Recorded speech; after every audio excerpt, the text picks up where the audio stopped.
It's a completely different thing. It's apples and oranges.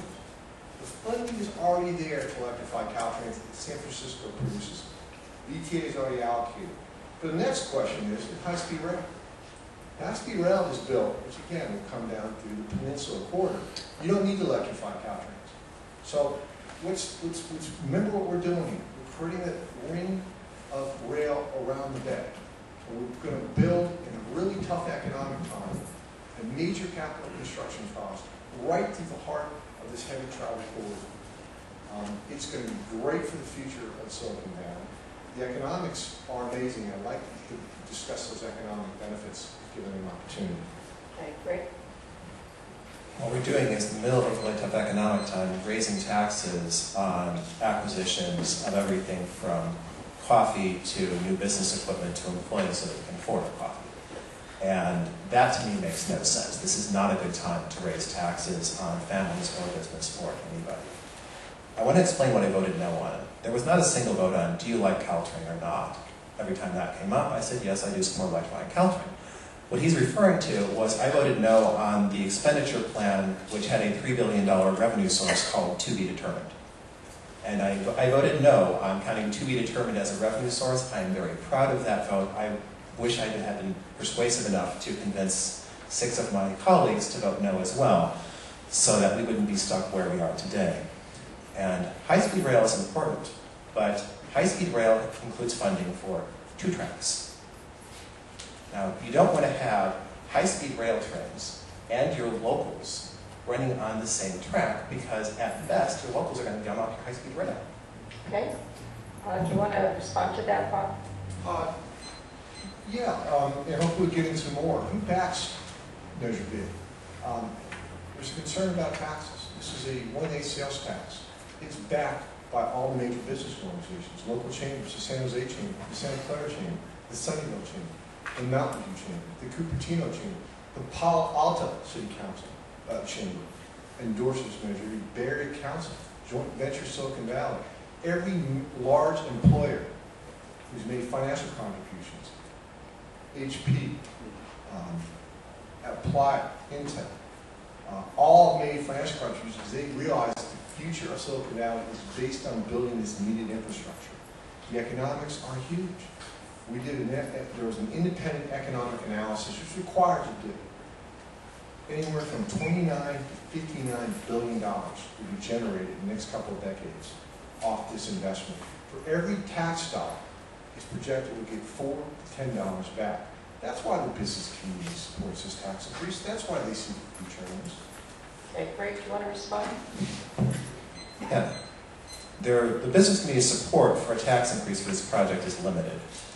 In 2003, the topic came up of, well, what about a payroll tax to help finish this exact project? And Bob Hines' group nixed it. Out of the door, said, no way. Because a payroll tax would hit their companies more heavily than sales tax, which falls more heavily on the people who have higher day-to-day purchases. So their support for a tax for this project is pretty limited. And to me, in terms of the financials on this project, I mean, if we could trust financial estimates like that, we would be discussing how San Jose is going to spend their Grand Prix subsidy. That the Grand Prix was going to create such great economic wealth in this city that the San Jose Council would be deciding how to spend their surplus, because we have so much money. And that's just not true. Projections are a dime a dozen. If you look at the reality of past projections, VTA, which was, or its predecessor, told us that light rail is going to have 40,000 riders on the Guadalupe line. We don't have half that. Okay, this will be for Greg. What is VTA's track record for building large-scale capital projects in Santa Clara County? Large-scale capital projects, 2 types. The roads projects, by and large, have been quite good. Cost estimates. Transit side, the ridership projections have been just rosy beyond belief. I just mentioned the ridership estimate from light rail. And the pro side is very happy to talk about the ridership estimates and the grand thing that it's going to bring.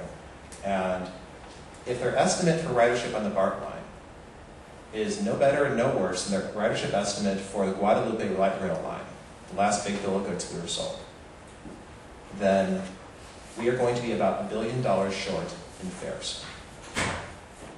It takes the fare box recovery from somewhere around 70 to somewhere around 35. And what happens when we lose $1 billion in fares? Well, I've read the agreement.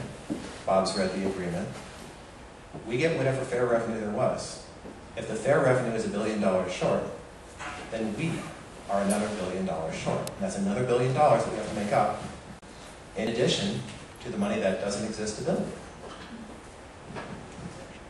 When you look at the BART extension, one community I think will benefit from a walkable community which you have in Rose Garden this year. There are rocks from Dearborn Station.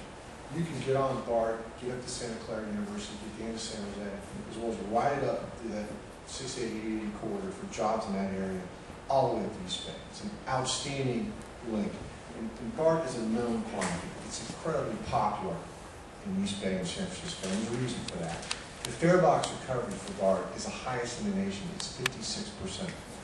Now, we're looking at that type of estimate, and we had to come up with a ridership in negotiations with the federal government.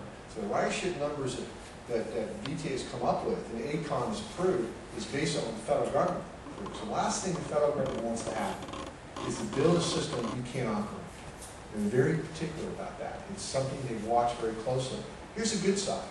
The revenues we're going to get with one of these sales tax are more than enough. We're going to have a surplus before we begin operating the service. We'll have $240 million sitting in a BART account. In 25 years, we're going to have close to $500 million. And if that doesn't count the $28 million we're going to get from other sources, and I like to talk about that. So if the ridership's off, if there's a 10%, 20%, we have plenty of cushion. Time's up.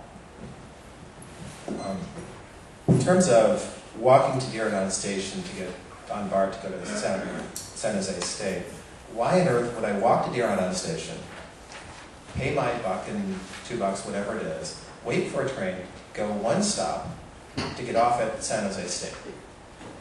That's ludicrous. I mean, I would just walk the whole way. And if I couldn't walk, well, I couldn't walk to Dearborn in the first place, and I'd take the 22 bus to get there. So if I'm going to San Jose State, this doesn't help me. If I'm going to Fremont, rather than going and swinging wide through East San Jose and going up, well, first I got to wait 10 years or 20 years for the extension to be built, and then I got to get on the BART. I could just, hopefully, let's improve ACE, or let's run that commuter train we paid for back in 1996, and that'll take me straight to Fremont. And if I'm going to Berkeley, as I mentioned, you go to Dearborn, you take a baby bullet up, you hop on the jitney, you hop on BART, you're there 20 minutes faster than you could have been using BART. You know, when you look at infrastructure, you look for the future, and we're going to have this service operating, estimated in 2017, 2018, but let's really be honest with ourselves. BART's going to be a great thing for our kids. BART's going to be a great thing for our grandkids. 25, 30 years from now, when we have BART operating, no one's going to complain about Measure D. We're going to be happy as heck. Remember the infrastructure we need? We're estimating 400,000 new residents in Santa Clara County. We have a tremendous problem in the community. We have a green gas emissions challenge. 51% of our green gas emissions come from traffic. This is a method to keep out of the cars. It's estimated that we'll get 2 lanes of traffic freed up. We won't need 2 additional lanes in BART's operating. It's 12,000 gallons a day of gasoline. That's why we have environmental groups like the League of Conservation Voters, the League of Women Voters, Environmental Defense Fund, strongly supporting BART as well as the business community. Okay.